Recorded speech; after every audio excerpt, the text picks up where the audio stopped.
Month after month, I visited the police station to answer questions and receive what little updates there were in her case.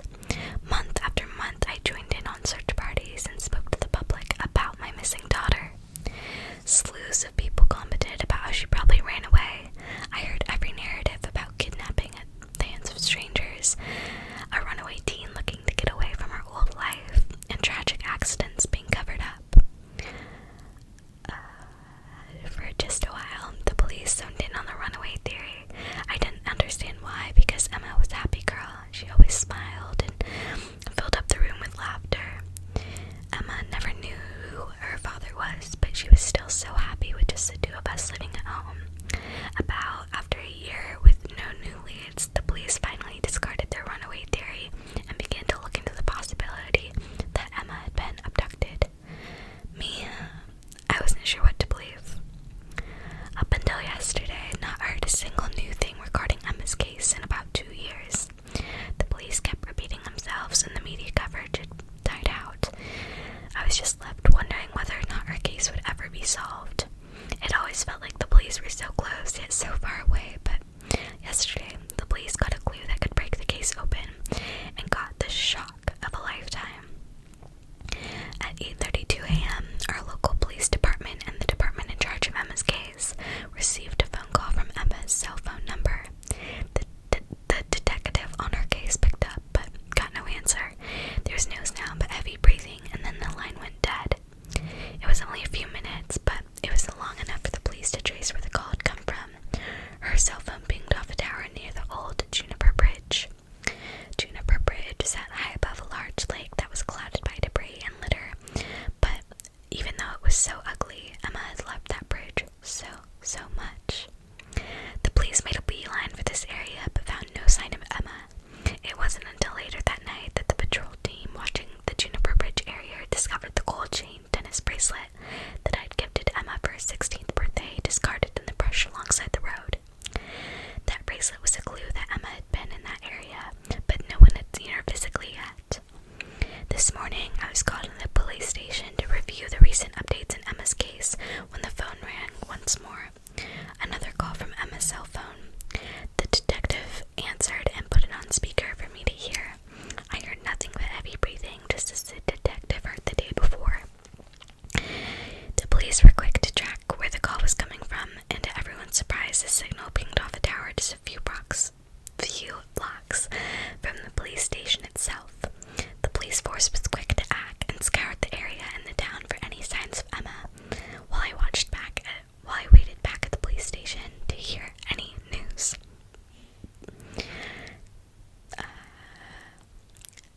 It only took 5 minutes after everyone left for my cell phone to start ringing. I pulled it out from my coat pocket and stared at the screen in surprise. Emma was calling me. I hesitantly answered and choked on my own words. I tried to say hello, I tried to say her name, I tried to say anything, but the words wouldn't come out. I didn't have to speak though. Emma spoke instead. "I'm home, Mom." I quickly hung up the phone, extremely panicked, and bolted from the police station. On my way out, the lead detective pulled up and stopped me. He was going on about some clue they found and asking about Emma's blood type and explaining all the tests they were about to run. I couldn't listen to it anymore and raced home. I sat at my dining room table with a bottle of wine since I got home this morning. I've declined all calls from the police and ignored every text from friends and family. I'd only been waiting for one phone call. I'd been waiting for Emma. After hours of waiting, I picked my phone up with shaky hands and dialed her phone number slowly. I listened for the ringing of her phone to go off, but never heard it. I set my phone back down and waited for her to call me again. It's 7:30 p.m. right now, and I just got off the phone with Emma. I'm finding it difficult to do anything other than cry. I called her again just a few minutes ago, but this time I did hear a phone ringing from the darkest corner of my basement. I haven't been down there in years, but I knew exactly where everything was. I didn't need to hear the ringing of Emma's phone to find it, though. I inched closer and closer to the corner of the room and fell to the floor.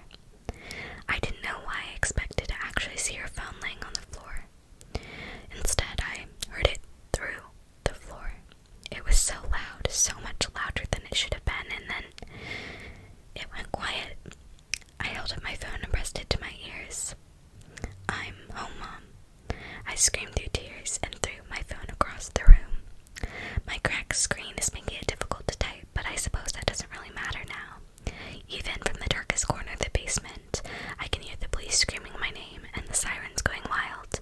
I can only imagine what the neighbors think.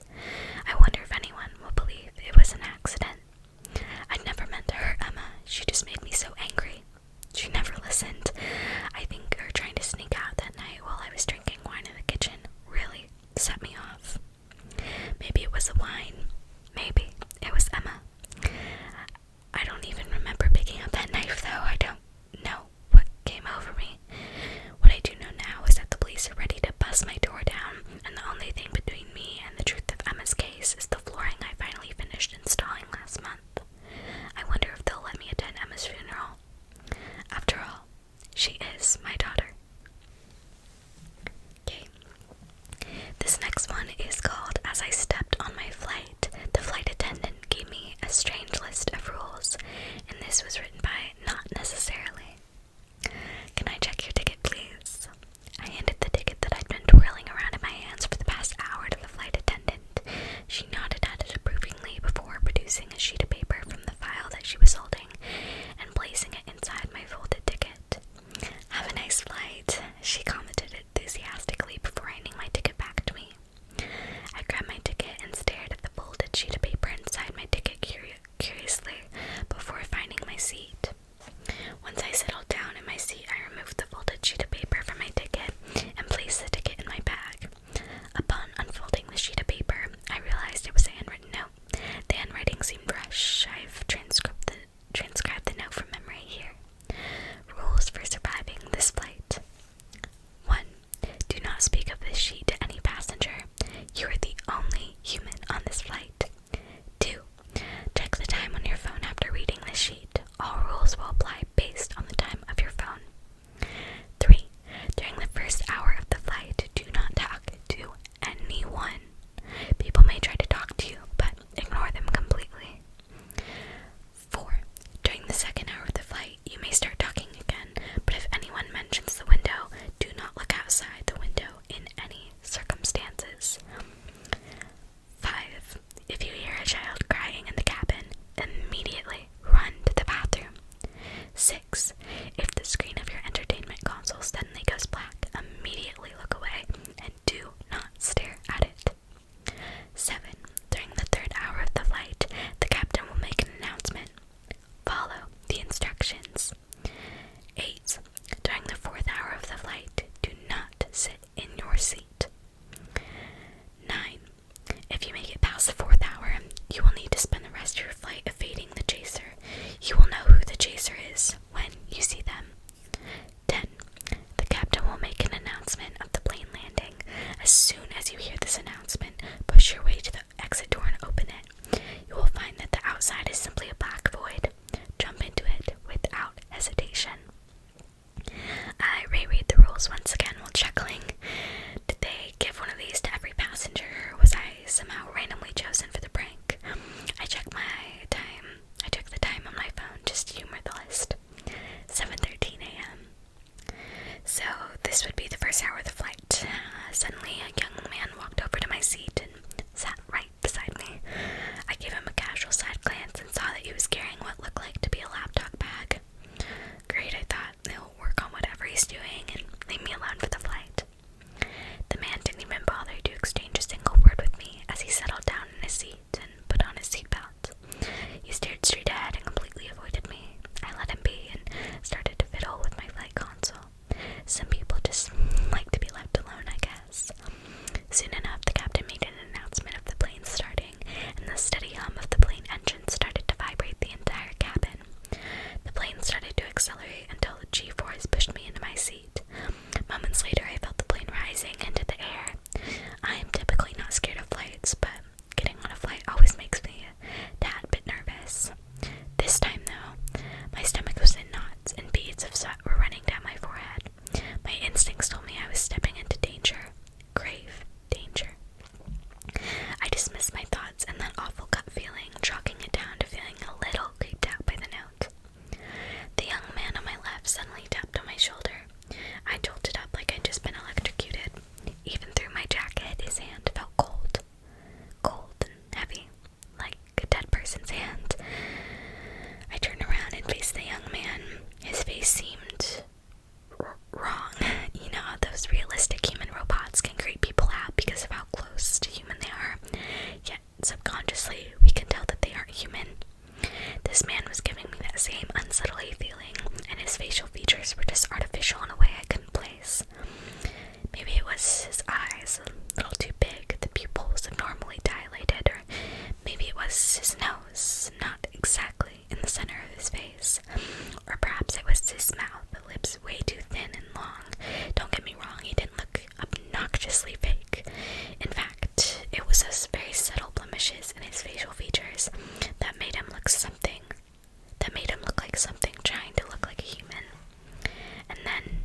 voice was normal. Upon hearing his voice, the man seemed to look normal too, and I thought I was just freaking out for no reason. "Hey, do you wear headphones?" he asked. That was a weird question to ask. Did he want headphones? I was about to open my mouth to speak when he spoke again. "How would you feel if I cut off your hand right now?" What was disturbing wasn't the nature of the question itself, but the fact he spoke in such a calm manner. It was as if he was asking me how my day was. Suddenly, my mind went to the list of rules that I had subconsciously been squeezing in my hand. The first rule said not to talk to anyone on the flight, no matter how much they try to talk to you. I decided to ignore the man. He seemed really weird anyways, and if I was being honest, the list of rules wasn't the reason I chose to ignore him. He stopped pestering me and returned to work on his laptop. I looked over at his laptop slowly and gasped at what I saw on his screen. He had a photo of me on his screen. That's it. Nothing else, just a full screen photo of me. Before I could process that properly, I looked over at his keyboard and noticed that it wasn't a standard keyboard. In fact, it really wouldn't even count as a keyboard. It was made up of oddly shaped keys, all marked with strange letters that I doubt existed. The man continued to stare intently at the photo of me on his screen. It was then that I realized that the list of rules wasn't a joke. Suddenly, the flight attendant popped out of nowhere and asked me, "Sir, is this man bothering you?" "Yes, he is," I replied, before my voice got up in my throat. In under a second, everyone in the cabin snapped their heads around until they were staring directly at me. Their faces, they all looked wrong. Inhuman. Slowly, their long, thin lips curled into wild smiles, and red tears started to roll down their faces. Okay, this next one is called The Harvest, and this was written by Lady of Hell. This is, I think, my favorite one. Every single year in the last week of August, the families in my hometown pray that there's no rhododendron blossom on their doorstep. My town was otherwise completely normal. It was a small community, one where everyone knew each other and their grandma. There were a lot of woods and plain fields, and the houses had beautiful gardens. A perfect place to live, one could say. Growing up here has been as amazing as a childhood could be. Everyone around here had kids, so I had plenty of people to play with. We stayed outside until dawn, explored the nearby woods, rode on our bikes all day. As we grew older, we spent our time by the river. My group of friends had become smaller over the years, but that wasn't uncommon. Anyways, my childhood had been great. And yet, every year we feared to find a rhododendron on our doorstep. Harvest Week wasn't something the adults would tell a kid about, but kids are perceptive, way more than most adults give them credit for. They listen, they think, they make connections, and most importantly, they talk to each other. That's how I heard about the Harvest Week when I was 14 years old. Early in the morning, before class started, we all sat in our classroom and a kid named Tommy stood in front of the blackboard, talking about what he had overheard the day before. They said a monster will come and take the kids away in summer. He explained, frantically waving his hands around. It will mark the doors of the families with children and then come back to collect them 5 days later. And the parents have no idea how to stop it. "You're full of shit," someone from the back row shouted. "I swear, guys, that's what they said." Tommy looked actually desperate. "We're doomed, okay? Doomed." At that moment, our teacher entered the room, an elderly woman, rather small and with curly gray hair. "What is going on here?" she asked, looking at the scared boy stood in front of her class. "Tommy says a monster will take us all away in summer. His parents said that," one of the girls supplied. The teacher paled a little, stayed quiet for a moment, and shook her head.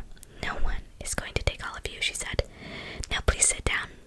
The wording struck me as strange, but I didn't think too much about it. At that time, I simply thought Tommy had made this story up to get attention. I wasn't one to believe in ghost stories, especially not something as outlandish as this one. A few weeks later, right before summer vacation, the story came up again. Not by Tommy this time, but by another girl in my class. Scared of the things Tommy had talked about, she had asked her older brother about it. He had told her about his childhood best friend who had vanished without a trace.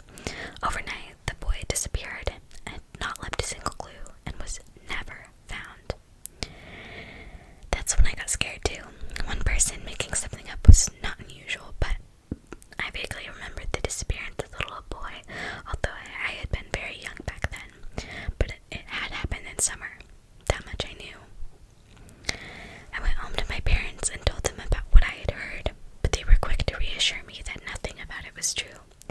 They told me there was no such thing as monsters. My classmates had just made up a spooky story to scare us, and I shouldn't worry about it. Of course, I believed them. On the first day of the last week of August that year, I was out late with a neighbor's kid. He was 2 years younger than me, but we got along really well, and he had lived just across the road, so we hung out a lot. The sun was just setting, and the street lamps turned on the exact moment we reached its doorstep. A rhododendron blossom lay there. The family did not own a rhododendron. My friend picked it up and rang the doorbell. His mother opened and stared wide-eyed at the flowers unheld in his hands. "Where'd you get that?" she asked, pale as a ghost. He pointed at the floor.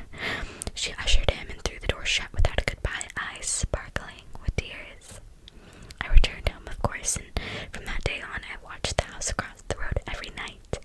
Asking my parents would have no use, so I simply stayed awake and watched, waiting for something to happen.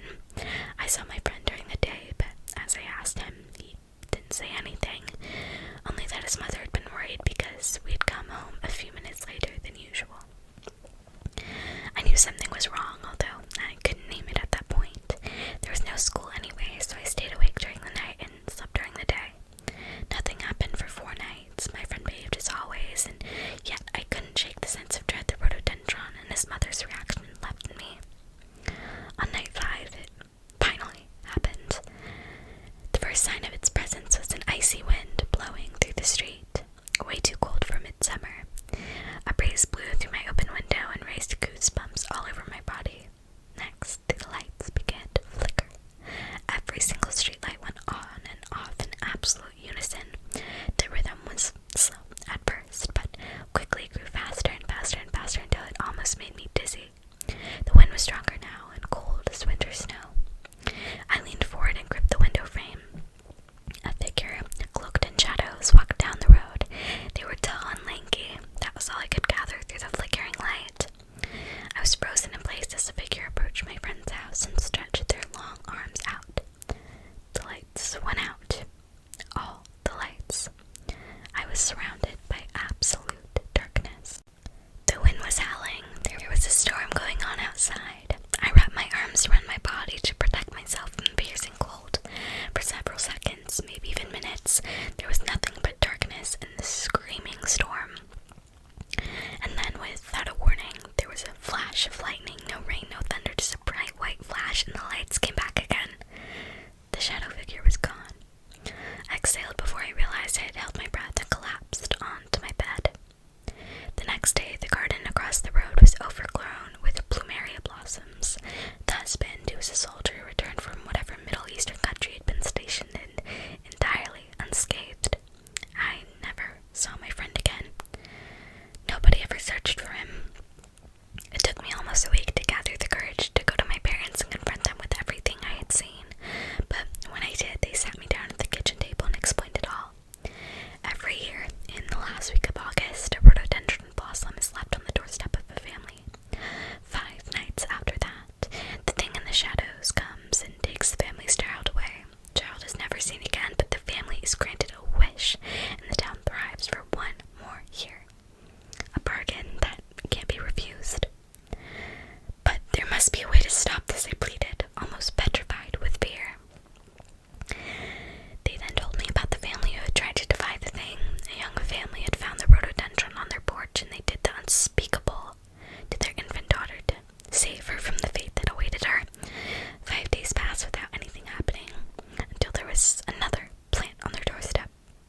age.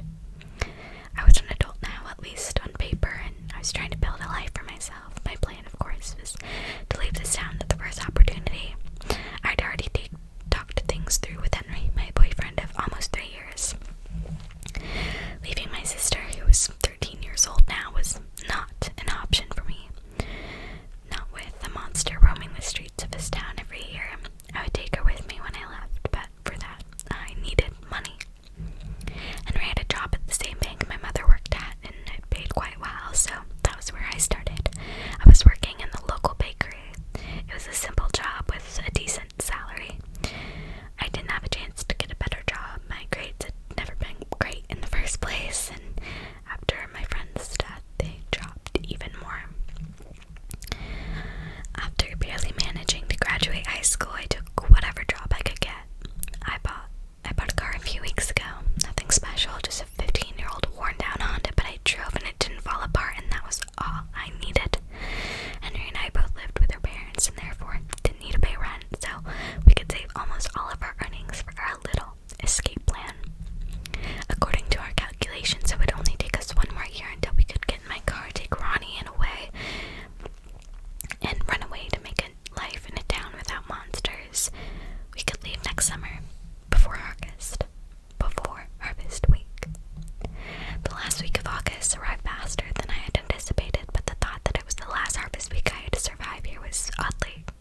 is miscarriages.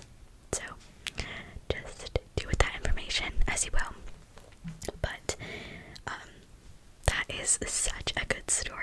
Definitely my favorite out of the 6 that I'm going to be reading today.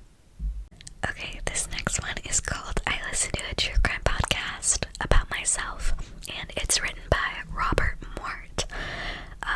I've read a couple of his stories in previous scary story videos on my channel, and he is just an amazing writer.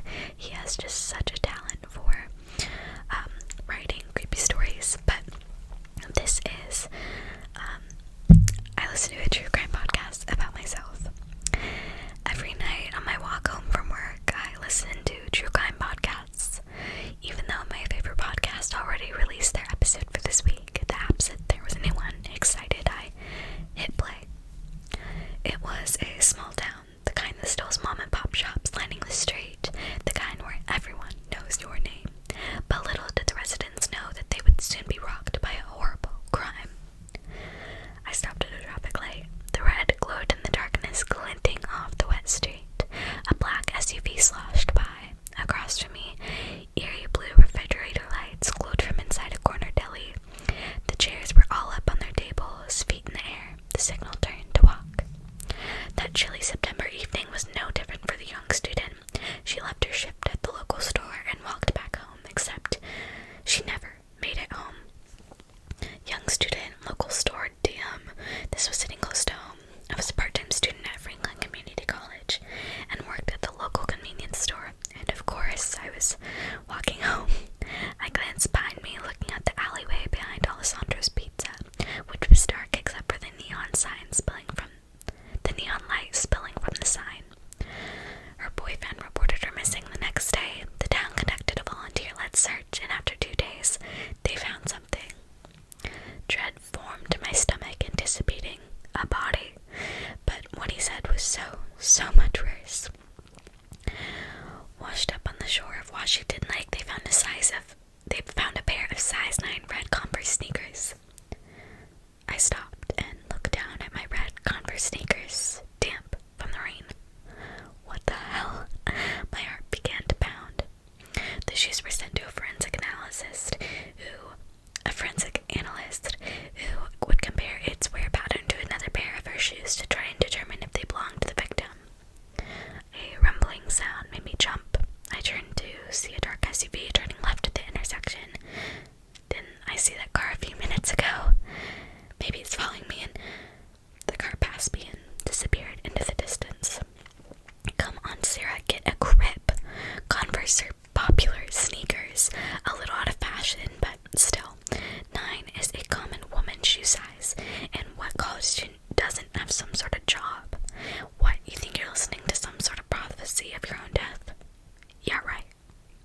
After a few weeks, the results came back. The analyst was certain the shoes belonged to none other than Sarah Campbell. The blood drained from my face.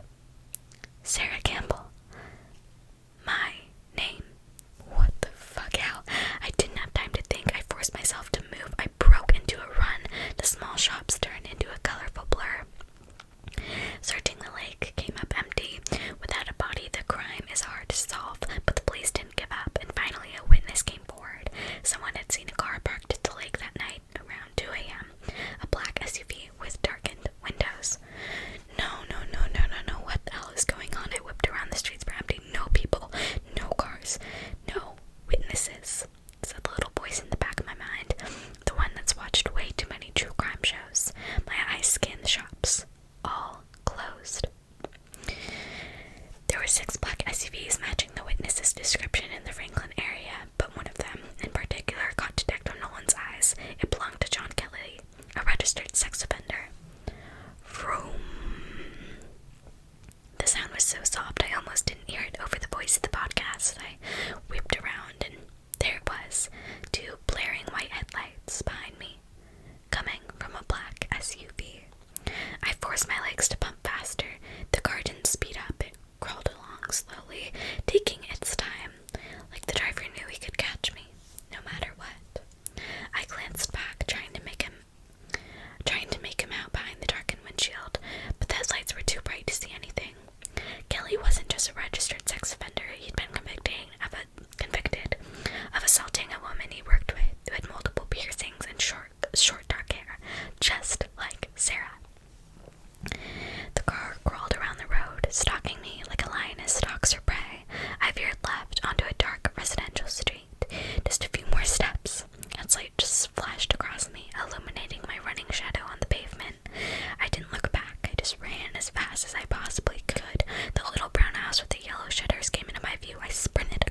was ready to get a sale, be productive instead of just sitting around.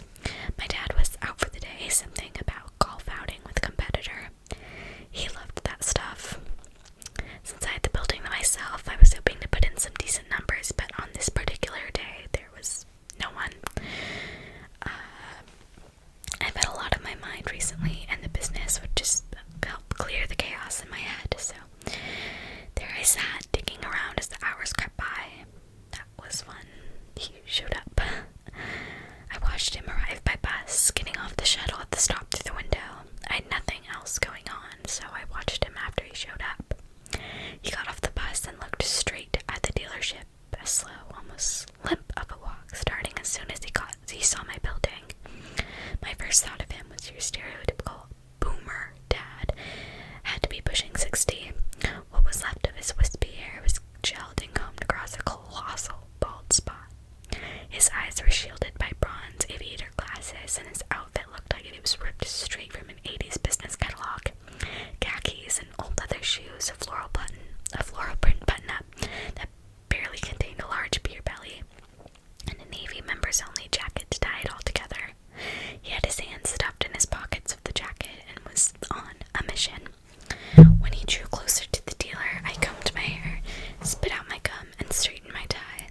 It was evident he was coming this way, but he was heading straight to the lot, probably to browse. I just took that as my cue to meet him.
said, but he continued anyway. He leisurely fished a cigarette out of the pack and lit it, taking a big drag before pointing to the Buick. "The Les Abre, give me the keys." He blew the smoke at me, and I waved it away. I looked at the car, a creeping anxiety washing over me. It was a '98 Buick Les Abre Limited, silver with tinted windows. This car, of all things, was this a game? "Pardon, the trade-in," I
his own flip phone.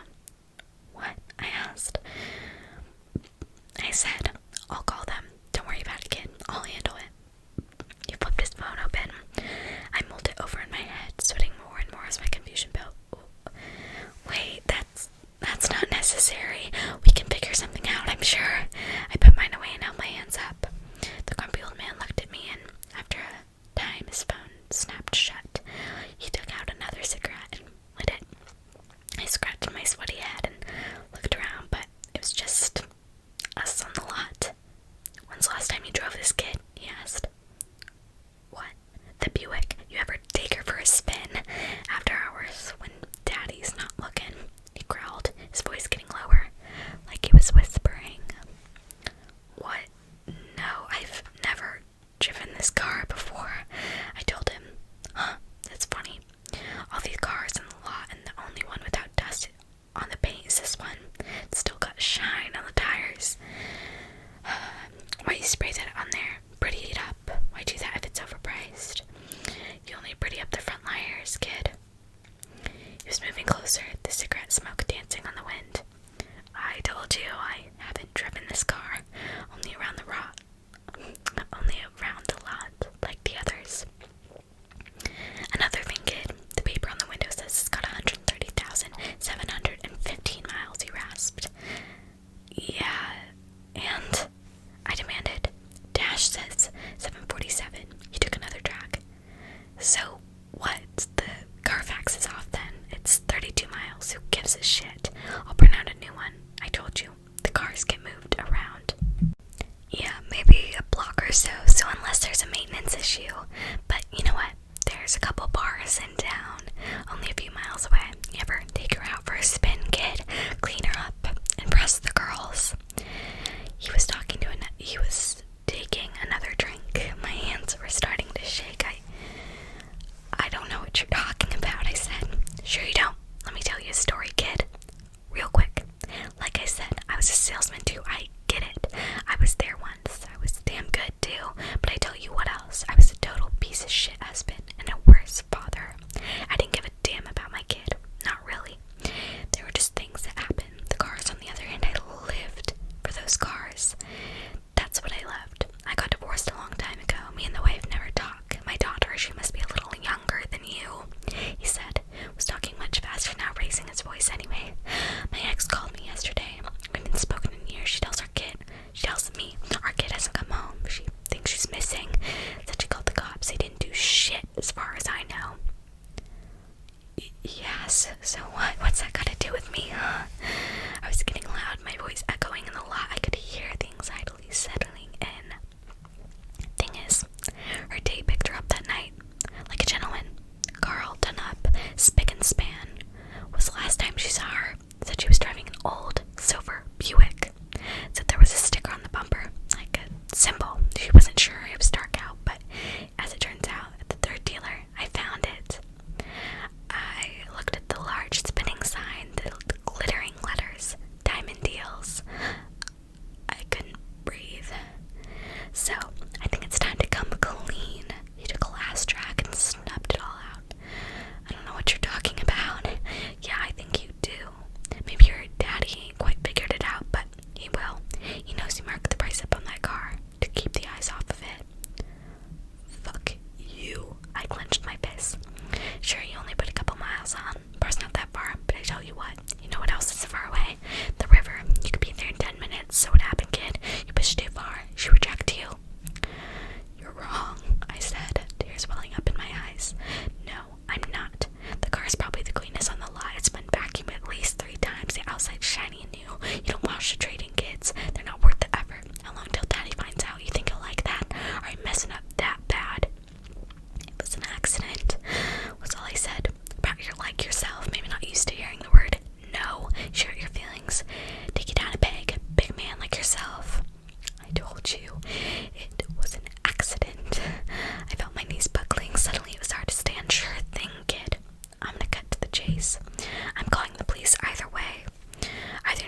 was assuring me of what had to be done next.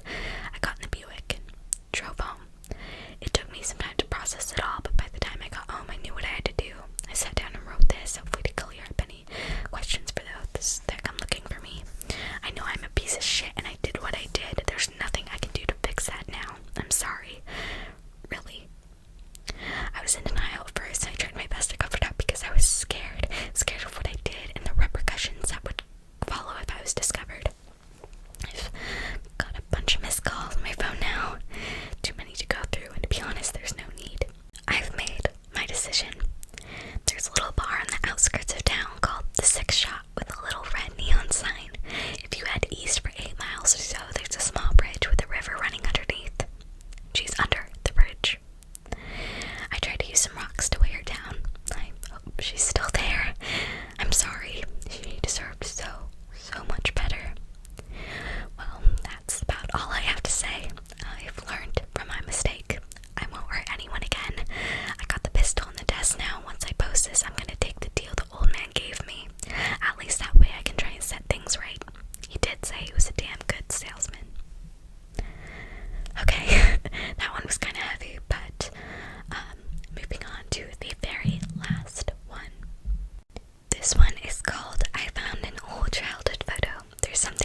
cars on them.